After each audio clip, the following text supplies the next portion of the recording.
Since the beginning of time, the age-long argument has been whether man gets to control his future or not. The answer is yes and no. Man gets to control his future by the choices he makes. As an individual, a third party can alter the future of another man by changing his choice slightly. Even if a choice is made a few minutes or a few seconds earlier, this results in a whole new story for the individual and the people who his choice affects. I'm one of the watchers missed the part.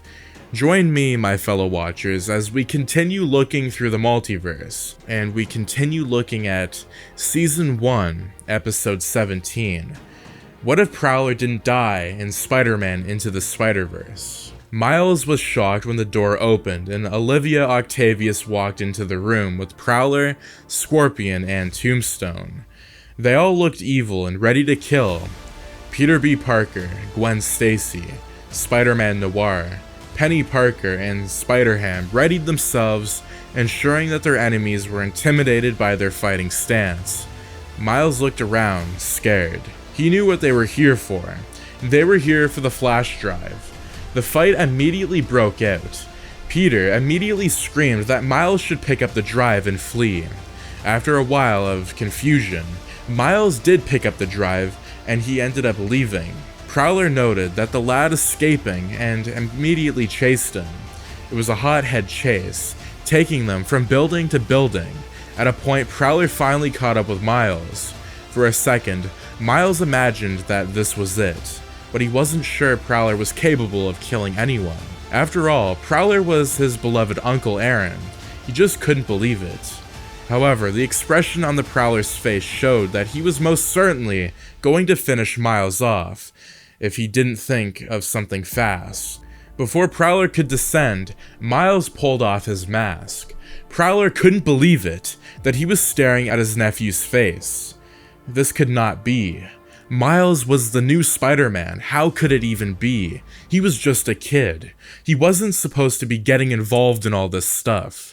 Prowler let down his weapons, knowing that he would not be able to strike a killing blow. Suddenly, Miles' quick spider sense got into action. Miles leaped, pushing Prowler out of the way. There was a loud bang as Miles gasped in shock. He was bleeding out of his chest extremely. Below, Wilson Fisk blew the tip of his gun, which was smoking. He had been aiming for the Prowler, but Miles just saved his life, getting shot in the process. Before Prowler could turn and attack Wilson, Peter Parker came into the scene and battled him. He had witnessed what Miles had done, and all he wanted to do was instruct Prowler to get Miles out of there. Prowler did so instantly. Jefferson Davis was extremely hurt when he came back to see Miles lying on a bed, unconscious. While Aaron Davis, his brother, kneeled by the bed, Jefferson immediately asked what happened, and Aaron mumbled, searching for an explanation. Jefferson was rather impatient, as the police officer that he was. He wasn't exactly used to patience. He needed an explanation now. He grabbed Aaron by the collar and asked him why Miles was seriously injured. Aaron had no choice but to pull out his blanket covering the Spider-Man costume Miles was wearing. Jefferson was in shock. He stood transfixed, trying to understand what to do next. However, he simply decided to put his shock aside and act. He immediately asked Aaron why he had not taken off the costume. Aaron said that the extent of Miles' injury was great. He could not have anyone moving Miles again. With that, Jefferson decided that they would seal the room to ensure that no one got into it. Miles was very vulnerable now. If anyone wanted, they could kill him. The Spider Team was rather hurt after learning of what happened to Miles. He was such a young boy, and he didn't deserve what had happened to him. Gwen was the most hurt of all. She had taken a liking to Miles, thus his injuries hurt her more than she would ever naturally cared to admit. They had regrouped at Miles' dorm. They were trying to figure out their next strategy, despite being extremely distraught. As they analyzed their situation, Peter made the ultimate decision to sacrifice himself to destroy the Collider and get the other heroes back to their dimensions safely. Saddened at the prospect of another imminent death, Gwen tried to argue, but when she saw his mind was dead set, she resigned to arguing. The rest of the heroes did so too. They were going to follow through until the end. The heroes had expected a multitude of surprises today, but the last thing they expected was for the Prowler to arrive at the dorm, wishing to join the team and take down Wilson Fisk's machine. When Gwen asked why he wanted to join them, he admitted that Wilson wanted him dead, and now he was going to return that favor. Peter noted something was off about Prowler. He seemed saddened. It seemed as if beef with Wilson wasn't just about trying to kill him, and then Peter popped the big question. He asked the Prowler how he knew Miles. Prowler signed, letting down his mask.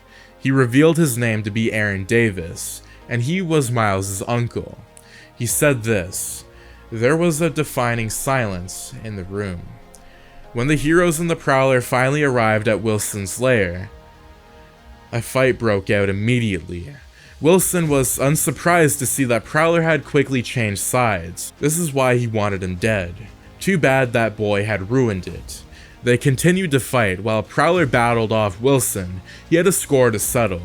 As they fought, he was surprised to note that someone else had joined the fight too. From the gunshots he could hear, he knew that Jefferson had joined this fight. They were going to avenge Miles. The massive fight had ended when the Prowler used the new driver he had retrieved from Miles to send the other heroes home. He fought with Wilson, and with Jefferson's help, after a while, father and uncle were able to throw Wilson at the kill switch, defeating him and destroying the collider. Miles opened his eyes to see his father and uncle smiling in front of him. He looked at his wounds and realized he was healing. Jefferson was happy, bending down to kiss his son's forehead. Aaron stood afar, smiling. Miles looked down and realized Aaron was in handcuffs, and then it hit him. Aaron had told Jefferson he was the Prowler, and now he was ready to go to jail and pay for his crimes. Miles smiled and nodded. His uncle was doing the right thing, and that's all what mattered. And that is going to be What If Season 1 Episode 17, if the Prowler wasn't killed in Spider-Man Into the Spider-Verse. If you guys enjoyed this insane plot twist, do make sure to subscribe, like, share, and turn those notifications on so you and your friends are all up to date with latest content. That being said, take care and have a wonderful day.